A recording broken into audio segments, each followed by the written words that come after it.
Welcome to my channel. आज हम बात करने वाले हैं कैसे वायरस की जो बच्चों में रेनी सीजन की स्टार्टिंग में ये देखने को ज़्यादा मिलता है, जिसका नाम है HFMD यानी कि hand feet and mouth disease. ये चिकन पॉक्स नहीं है, ना तो ये मंकी पॉक्स है।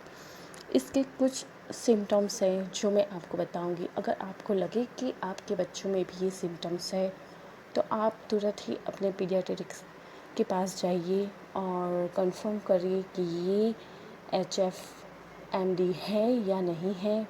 अगर है तो आपके डॉक्टर की सलाह के अनुसार ही उसका इलाज कराइए। आप घर पे खुद डॉक्टर मत बनिए।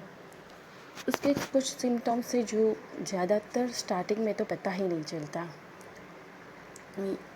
मेरा पर्सनल एक्सपीरियंस भी यही है, हमें भी स्टार्टिंग में पता नहीं चला था।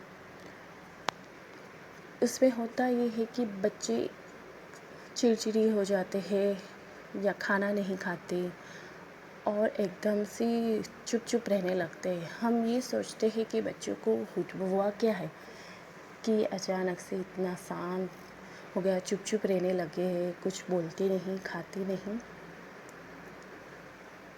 उसमें होता है कि पूरे मुंह में छाले हो जाते हैं, गले तक छाले पड़ जाते हैं, जिसकी वजह से बच्चा खाना नहीं खाता। इसमें फीवर आता है और बॉडी पे बॉडी पे दाने आ जाते हैं। ज़्यादा स्टार्टिंग में हैंड फीट पे होते हैं, फिर जैसे ये बढ़ते हैं ऐसे पूरी बॉडी में आने लगते हैं। अगर आपको लगता है कि ये सिम्टम्स भी आपके बच्चे में हैं तो आप जाइए डॉक्टर के पास और कंफर्म करवाइए कि ये है कि नहीं है। अगर है तो डॉक्टर के अकॉर्डिंग टू ही उसका इलाज करवाइए। एक दिल्ली के जाने माने डॉक्टर है पीडियाट्रिक्स, जिन्होंने ये कहा था कि ये कुछ 3 सालों में ज़्यादा देखने को मिलता है, क्योंकि ये तो बहुत पुराना वायरस है। पर कोरोना की वजह से बच्चों को हमने 2 साल घर में ही बंद करके रखा था। बाहर ना जाने की वजह से बच्चों में इम्यूनिटी कम हो गई है और कम इम्यूनिटी की वजह से ये वायरस बच्चों में हो जाता है। इसलिए ये 3 सालों में इसके केसेस ज़्यादा दिखने को मिल रहे हैं। अगर आपको लगता है कि आपके बच्चों में भी ये सारे सिम्टम्स हैं तो डॉक्टर के पास जाइए और उसका इलाज करवाइए।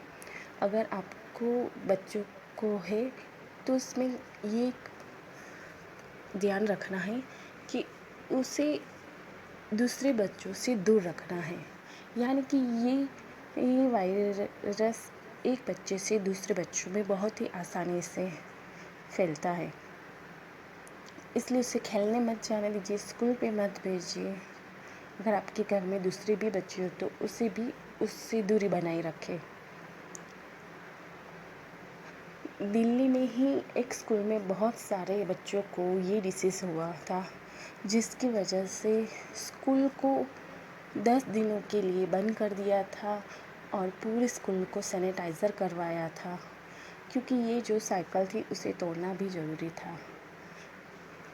इसलिए अगर आपको लगता है कि आपके बच्चों में ये सिम्टम्स है तो आप पीडियाट्रिक्स के पास जाइए, उसकी एडवाइस लीजिए और अपने बच्चों को दूसरे बच्चों से दूर रखिए।